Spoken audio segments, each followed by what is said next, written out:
Endavant. Bé, bon dia. Gràcies a l'Escola per convidar el Col·legi de Secretaris Interventors i Tresorers d'Administració Local de Catalunya a participar en aquesta jornada sobre el projecte de llei de simplificació de l'activitat administrativa, perquè la realitat és que, com bé ha dit el senyor Prat, aquest és un projecte que diguéssim, afecta de ple a les entitats locals i a les entitats dependents, tema ara crucial que s'ha posat molt de moda amb tot el tema aquest de la sectorització de la Intervenció General de l'Estat, els ens dependents que exerceixen potestats administratives, ja que molta part de les activitats econòmiques que realitzen els ciutadans i les empreses requereix d'aquesta intervenció dels ajuntaments, com així es posa de manifest amb la legislació reguladora de la Llei Municipal de Règim Local de Catalunya i la legislació sectorial. Com a col·legi, nosaltres compartim els objectius centrals i generals de la llei d'impuls de l'activitat econòmica mitjançant la supressió de tràmits a les empreses i els professionals per engegar activitats econòmiques, l'agilització de l'activitat administrativa de la Generalitat, la coordinació amb les entitats locals i el dret de fer efectiu a la ciutadania i a les empreses d'accedir a aquesta activitat econòmica de manera fàcil, àgil i eficient. Això no podia ser d'una altra manera, perquè realment aquesta llei el que fa és donar compliment d'alguna manera a aquest projecte de llei, seguir amb la línia que ja havia establert la Directiva de Serveis en relació a la simplificació de procediments i tràmits i que en els principis de la bona administració que ja venen promulgats des de la Unió Europea, des del Tractat de Lisboa, els requeriments que fa la pròpia OCDE o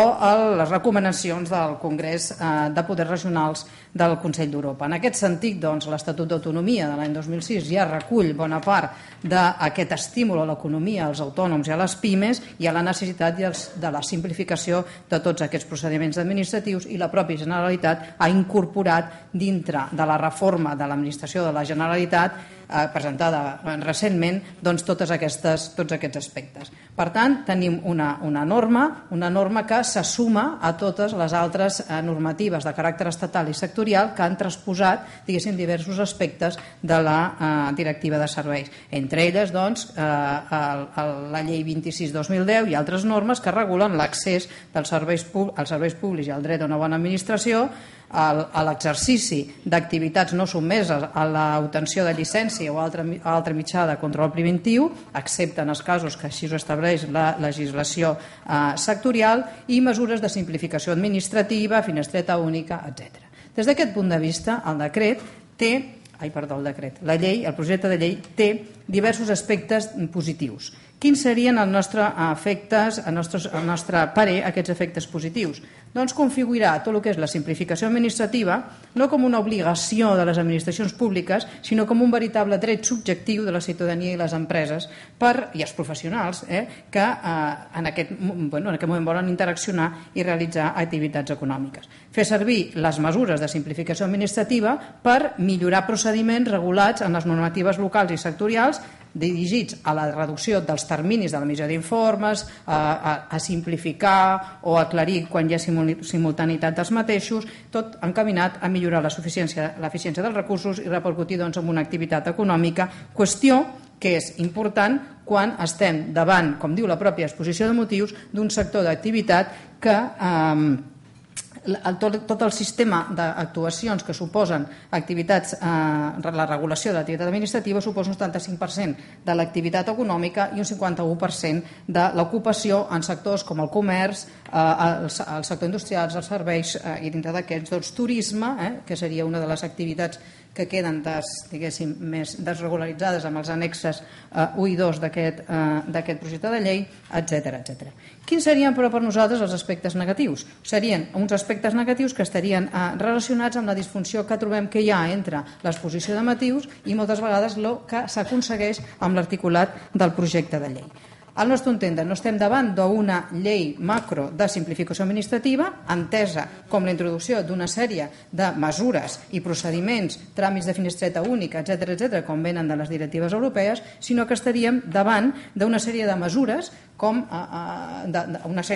que incideixen en diverses normes que converteixen aquest projecte de llei en una espècie de llei òmnibus, com hem tingut ja amb altres normes que han servit per transposar aquesta directiva de serveis. Això Això suposa una dificultat per la pròpia administració i pels propis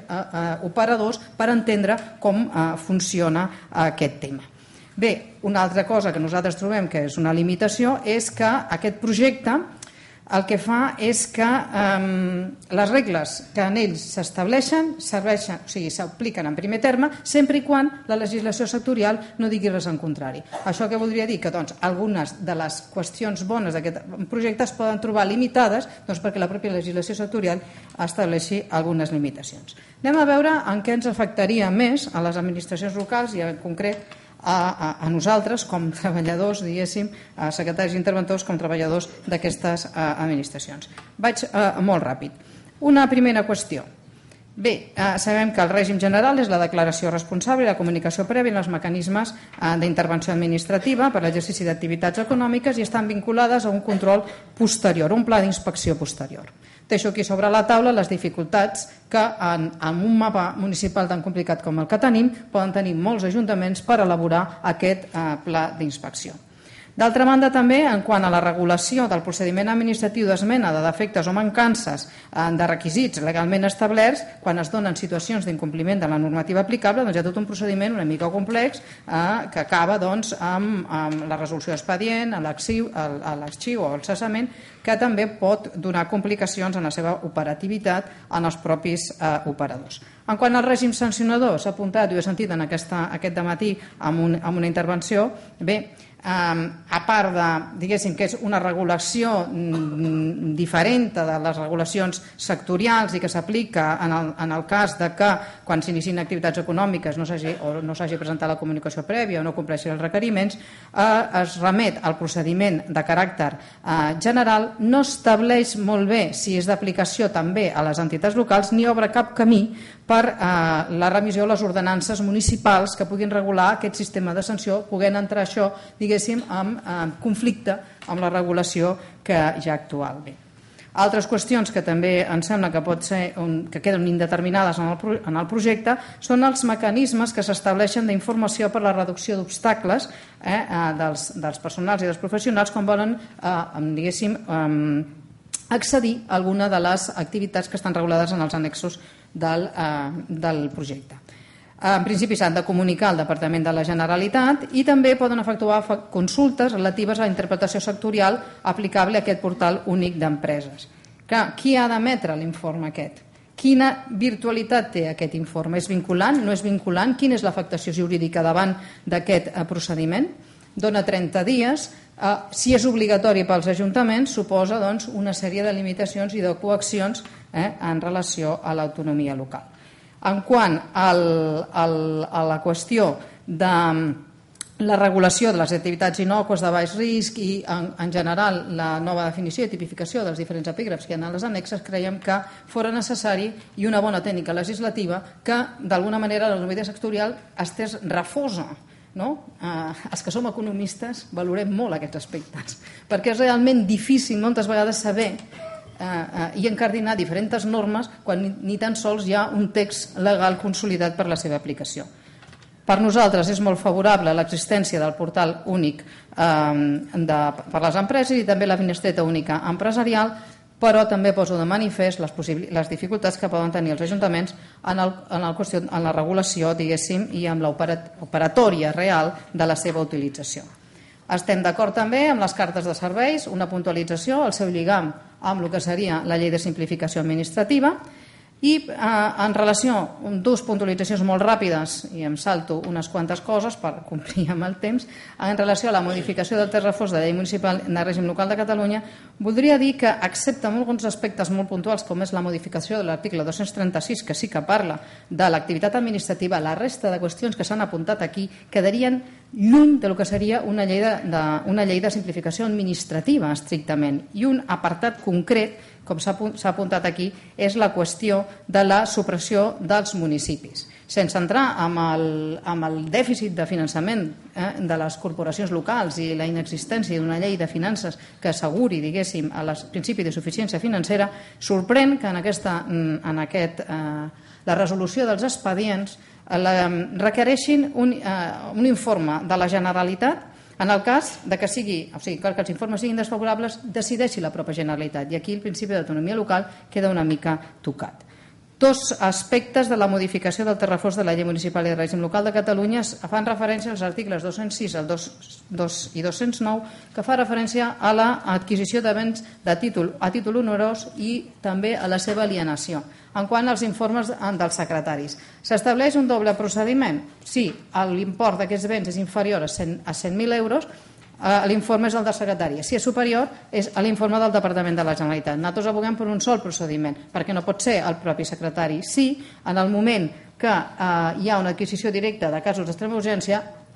l'expedient es resol amb l'informe del secretari. Una altra qüestió és que s'introdueix aquí una qüestió que estava regulada amb una norma reglamentària quan és l'informe obligatori d'Economia i Finances en les adquisicions de valors mobiliaris, sense fer cap referència a les prescripcions de terrafons de la Llei d'Hisendes Locals de l'informe de l'interventor, limitant aquests informes de la Generalitat de Catalunya només en els casos en què superessin determinats topes i no fos necessari que sempre hi hagués un informe d'aquest tipus. Per últim, a fer referència a la necessitat, entenem nosaltres, d'aquesta homogenització de l'adaptació singular de la normativa sectorial que es regula en el títol 5è, perquè fa a les modificacions que superen amb la Llei 20/2009 i també a la Llei 3/2010 en matèria de seguretat i incendis. I no vull acabar sense fer una brevíssima referència a la modificació del text refós de la Llei d'Urbanisme, en concret de l'article 187, que a partir i sense entrar en detall de les modificacions substancials que hi ha en el règim de llicència i de comunicació prèvia, a la desregulació que suposa a la limitació, diguéssim, de les competències locals en matèria de llicències, ja que aquest article, el 187, ha deixat de ser enunciatiu. I ara, amb la supressió que es fa en el projecte de llei de limitar i treure tot aquell precepte que hi havia l'últim dels apartats del 186 que feia referència a que podien ser objecte de llicència totes les actuacions en què ho exigís el planejament urbanístic o les ordenances municipals, doncs suposa una retallada de les competències municipals en aquest aspecte. Per acabar, només dir que, evidentment, haurem de fer ús molts dels ajuntaments de Catalunya a la disposició addicional 6ena i, diguéssim,